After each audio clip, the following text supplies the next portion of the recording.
Ruben Amorim is wasting no time trying to implement his philosophy at Man United, opting for a back three formation with some interesting changes compared to Erik ten Hag.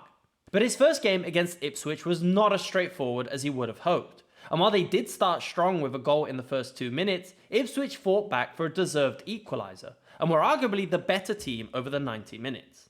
Nonetheless, there were some telling signs of what Amorim is planning with Man United, and in today's video we're going to be taking a look at how this system might be dangerous this season. From an even heavier reliance on Onana during build-up, to central overloads and finding space in behind the defence.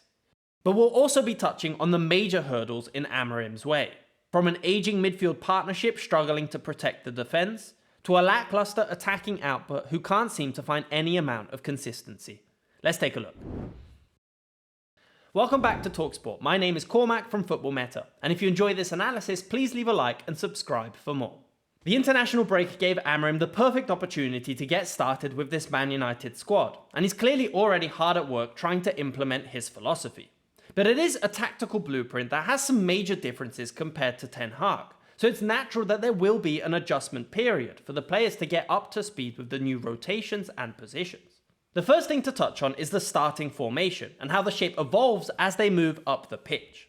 Amorim started the match in a 3-4-2-1, with the interesting positions being the choice of wing-backs in Diallo and Dalot, the inside forwards with Garnacho and Fernandes, and Rashford as the lone striker up top. We'll get to why the front three struggled later on in the video, but it's first important to understand how this shape evolves during the different phases of possession. With Onana in possession, the first rotation would see De Ligt shift into the midfield alongside Casemiro, meaning Eriksen would push further up the pitch alongside Fernandes, with Garnacho and Rashford on the defensive line.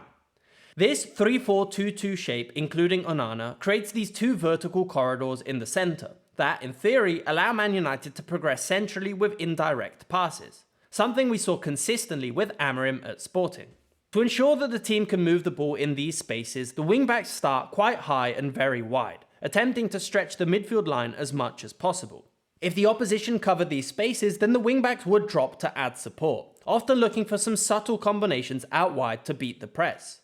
A notable example was an incredible pass from Dalot in the first half, by instantly playing the ball round the defender and into the space for Garnacho to chase.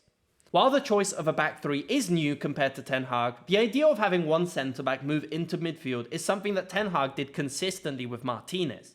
And Amorim's build-up shape was relatively similar to what we saw under Ten Hag. It's a shape that means Onana will be vital for Man United's build-up, as he essentially acts as the extra man that allows Man United to free up an outfield player further up the pitch. The issue, however, once again comes down to the players at Amorim's disposal, as they did struggle to build consistently throughout the match, and Ipswich were very effective in the press at closing down all the forward options and forcing a long ball. In the situations where Man United were able to gain control of the pitch, then De Ligt would drop back to form a back three, and it's from this position that the 3-4-2-1 became more evident, and it's easier to see what spaces Amorim wants to exploit. The first thing to highlight is that this possession phase takes place in a deep position, because the main space they want to exploit is behind the defensive line. Contrary to teams like Man City that want to hold the ball as high up the pitch as possible and suffocate the opposition in their own half, Man United want the opposition's defensive line to be as high as possible, so they can attack the space in behind using a number of different passing combinations. We can see this big difference simply by comparing their touch map from their previous game under Van Nistelrooy, with the average team height being 14 metres lower on the pitch in their game against Ipswich.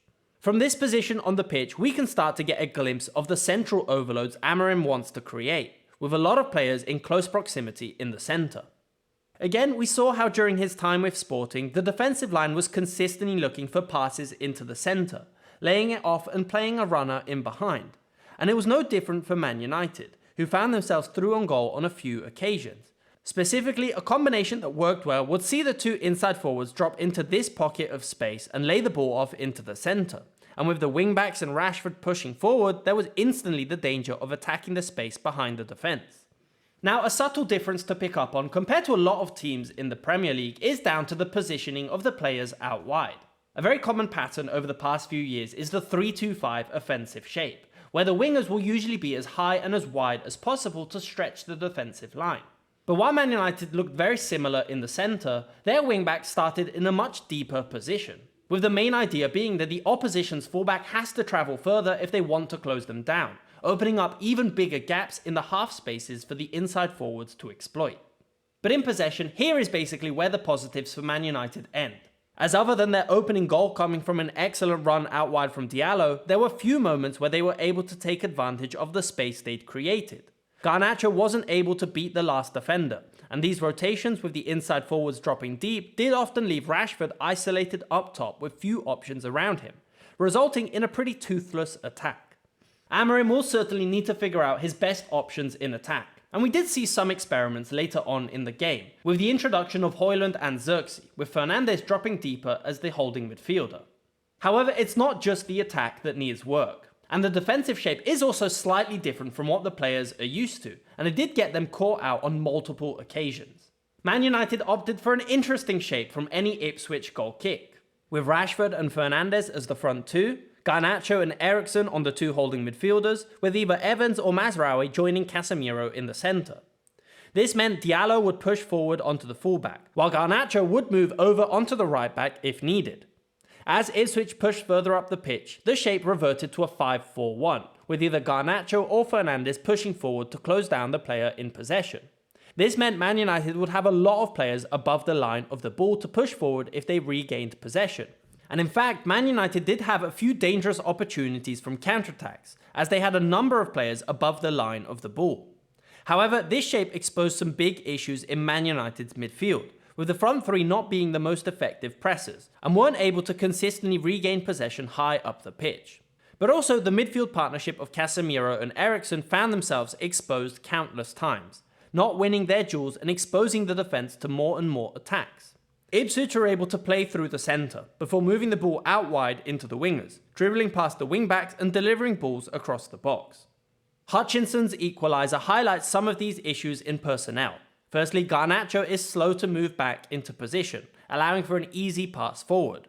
As the ball comes back into the centre, Casemiro is not quick enough and reactive enough to close down Hutchinson, whose deflected shot was too much for Onana, who'd already made a number of crucial saves in this match. While there were some subtle positives Amorim can take away from this match, there's certainly a lot of work that needs to be done. I'm personally very interested in seeing what moves Amorim makes in the January transfer window, as here's where we'll see what assessments he's made in his first few games in charge. But let me know what you think. What did you make of Amorim's first game against Ipswich? And what players do you think they should sign in the January transfer window? Leave your thoughts in the comments down below. If you enjoyed this analysis, then I recently made a video on my channel Football Meta covering why Man City is struggling so much this season. So if you want to know more about why Pep's system is being exposed, then definitely come check it out. Thanks for watching.